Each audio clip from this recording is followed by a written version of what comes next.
Vendredi 14 février, bonjour et bienvenue à toutes et à tous au rendez-vous du point de l'actualité universitaire de la semaine sur UAC Web TV. Voici les titres. La plateforme des inscriptions de l'université d'Abomey-Calavi sera définitivement fermée le soir du vendredi 28 février 2020. Tout étudiant n'ayant pas validé son inscription avant cette date n'en sera plus un. C'est l'ultimatum qu'a lancé le professeur Marcel Zanou, vice-recteur chargé des affaires académiques. Vous suivrez sa déclaration dans ce journal. Le sexe n'est pas un jeu, il faut savoir s'y approcher pour ne pas gâcher ses études et sa vie. C'est ce message que sont venus porter mardi dernier professeur Éléonore Yaïla-Descamps, ministre de l'Enseignement supérieur, et docteur Véronique Toyin-Fodé des Affaires sociales, toutes deux plutôt dans leur poste de maire, aux étudiantes et étudiants de l'UAC.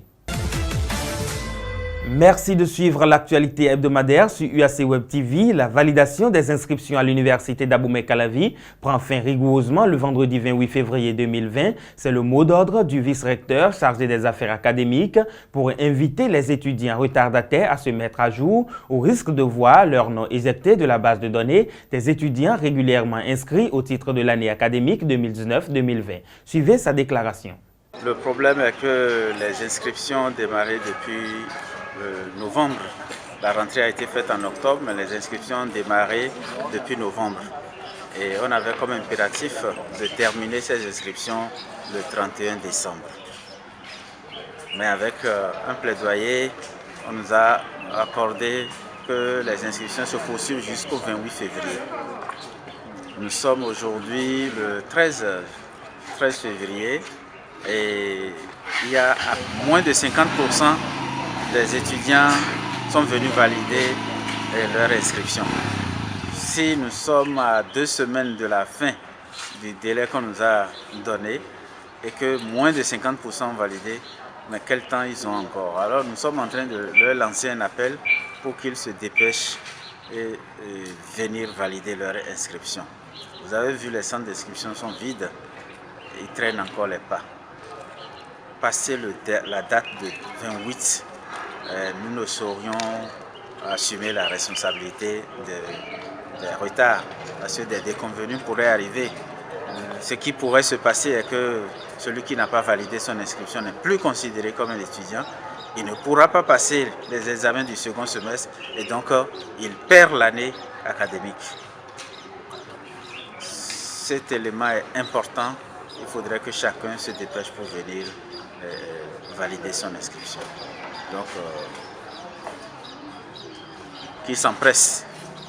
La plateforme sera fermée rigoureusement le 28 février. Il ne sera plus question de faire de prorogation. En tout cas, nous les avons suffisamment avertis. Les communiqués passent depuis le début du mois de février. Tous les jours, les communiqués passent, mais force est de constater que les gens ne sont pas, ils se dépêchent pas pour venir. Voilà. Donc le 28 février, je le répète, la plateforme sera fermée. Professeur Éléonore Yaïla-Descamps et docteur Véronique Toyin-Fodé, respectivement ministre de l'Enseignement supérieur et des Affaires sociales, 2 femmes ministres, mais surtout 2 maires. Et c'est dans leur peau de maire qu'elles sont venues s'adresser aux étudiantes et étudiants de l'UAC mardi 11 février. Avec eux, elles ont parlé notamment de sexualité qui n'est plus un tabou et de la condition estudiantine en vue de les sensibiliser sur les bons comportements à avoir pour être leader de demain.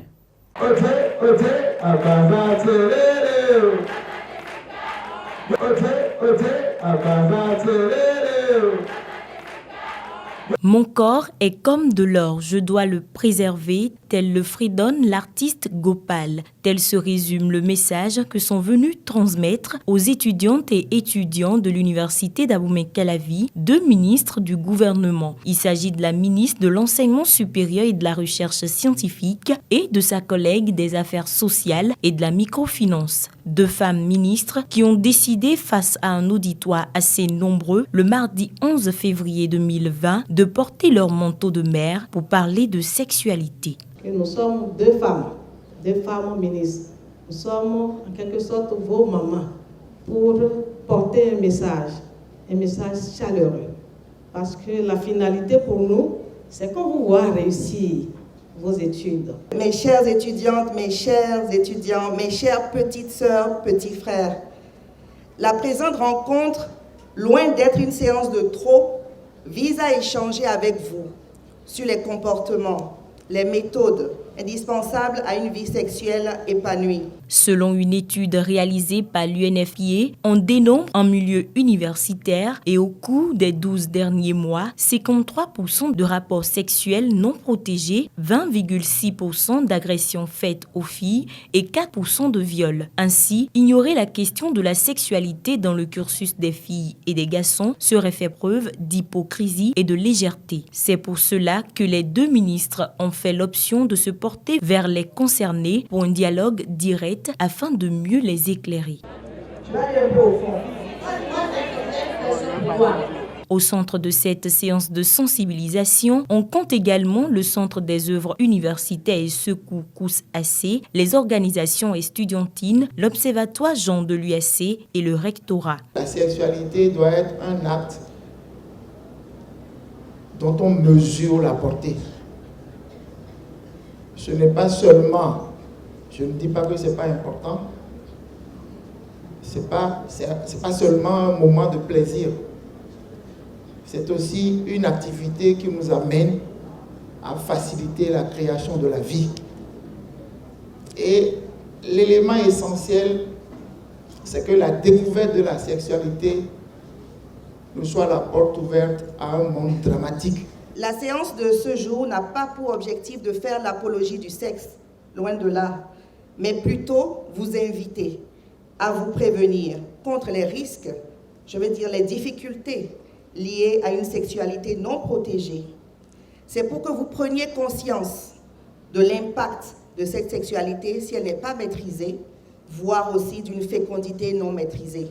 Au cours de cette séance, il n'a pas été seulement question de sensibilisation sur la sexualité des jeunes filles et garçons. C'était aussi l'occasion pour la ministre de l'Enseignement supérieur et de la Recherche scientifique de présenter à sa collègue des affaires sociales et de la microfinance la litanie des problèmes sociaux auxquels sont confrontés les étudiants de l'UAC, passant des résidences par la restauration au transport. Je lui ai annoncé que tu viendras sans doute assister à la litanie de nos problèmes, parce que nous avons beaucoup de problèmes. Mais ça te permet également de pouvoir les projeter, les planifier et nous revenir, et donc dans un futur très proche, sur des actions que ton ministère, ton département pourrait initier à l'endroit de cette jeunesse. Cette séance intervient à 3 jours du 14 février, la fête de la Saint-Valentin, dite fête de l'amour, où la plupart des jeunes s'adonnent à des actes de débauche. Toujours mardi 11 février à l'école polytechnique d'Abomey-Calavi, il soutient sa thèse de doctorat avec la mention très honorable. Lui, c'est Babatunde Nunayon Aretas Tonwewa. Il a planché sur le thème épidémiologie de la toxoplasmose au Bénin, prévalence et identification des facteurs d'exposition à l'interface animal-homme. Nelly Béanzin pour le compte-rendu. Babatunde Nunayon Aretas, le jury, après délibération, a accepté votre travail, vous a décerné le grade de docteur de l'université d'Abomey-Calavi avec la mention très honorable. Babatunde Nunayon Aretas Tonwewa est désormais docteur en épidémiologie, contrôle des maladies zoonotiques. Mardi 11 février, il a soutenu sa thèse sur le thème épidémiologie de la toxoplasmose au Bénin, prévalence et identification des facteurs d'exposition à l'interface animal-homme. Nous avons choisi ce thème à cause des conséquences liées à cette parasitose chez les femmes enceintes. En effet, il s'agit d'une zoonose, donc une maladie transmissible entre les hommes et les animaux qui est responsable des avortements et des malformations congénitales chez les femmes enceintes. Malheureusement, une partie importante de la population ignore l'existence de cette zoonose et ne connaît donc pas les moyens de prévention, d'où l'importance de ce travail, comme le souligne son directeur de thèse, professeur Souaïbou Farougou. C'est une maladie importante, en ce sens que les femmes enceintes, par exemple, qui sont infectées, peuvent, disons, donner naissance à des nouveaux-nés qui ont des infirmités, ce qu'on appelle par exemple l'hydrocéphalie, qu'on connaît au Bénin sous le nom de Tohosu, les enfants Tohosu avec une grosse tête. Donc c'est pour cela que dans le cadre du travail du doctorant Antonio Aritas, nous avons choisi cette thématique pour permettre de mieux sensibiliser les populations par rapport à cette pathologie. La thèse de Tonwewa a séduit plus d'un. Parmi eux, le docteur maître de conférence Bassirou Bonfort du Centre suisse de recherche scientifique de Côte d'Ivoire. C'est une thèse qui donne les bases et relève les facteurs de risque de contamination pour les humains et surtout la protection des femmes enceintes. Donc ce travail a pu démontrer que la consommation de légumes mal désinfectés, de la viande mal cuite, peuvent entraîner l'infection chez l'homme et plus précisément chez la femme. Pour ainsi éviter que les enfants soient affectés, l'Impétran propose que les femmes enceintes adoptent des attitudes hygiéno-diététiques très importantes. Ce qu'il faut savoir, c'est que cette zoonose parasitaire, qu'on appelle la toxoplasmose, peut être évitée en adoptant une bonne hygiène alimentaire, notamment en évitant de consommer les fruits et légumes non désinfectés fréquemment. Et cette zoonose peut également être prévenue en évitant de consommer les viandes mal cuites. Nous recommandons aux femmes enceintes surtout d'éviter la consommation des tchatchangas, les viandes braisées, qui peuvent quand même être des sources de contamination pour elles. Ce qui à la suite peut causer des problèmes de malformation chez leurs enfants. Le dépistage de la toxoplasmose coûte entre 15 et 30 000 francs CFA. Dans le cadre de la prévention de cette pathologie, les autorités sanitaires ont, selon le nouveau docteur Aritas Tonwewa, leur partition à jouer. Il s'agit de mettre en place un dispositif de dépistage systématique des femmes enceintes à un coût plus réduit. Pour boucler ce journal, nous parlerons coopération. Une mission japonaise de l'université de Chuo de Tokyo a séjourné cette semaine au Bénin. Cette mission s'inscrit dans le cadre d'un partenariat naissant entre cette université et 3 entités de l'université d'Abomey-Calavi, à savoir l'EPAC, l'INE et la FSA. Pour connaître des enjeux de cette nouvelle coopération, suivez ce reportage. Grâce au dynamisme de l'ambassade du Bénin au Japon, 3 entités de l'UAC, à savoir l'École polytechnique d'Abomey-Calavi EPAC, l'Institut national de l'eau INE et la Faculté des sciences agronomiques FSA, bénéficient d'un partenariat avec l'université de Chuo à Tokyo au Japon. Depuis le lundi 10 au mercredi 12 février, une délégation constituée des différentes parties, conduite par le professeur Brice-Augustin Sessin, recteur honoraire de l'UAC, est en mission en vue d'acter cet accord. Il s'agit d'une délégation japonaise qui représente l'université de Chuo, spécialisée dans le domaine des sciences et techniques, et qui envisage établir un partenariat avec l'université d'Abomey-Calavi. Et les 3 domaines de compétences dans lesquels ils envisagent établir ce partenariat, c'est le domaine de l'eau, de l'ingénierie et de l'écosystème, tout ce qui touche à la protection de l'environnement.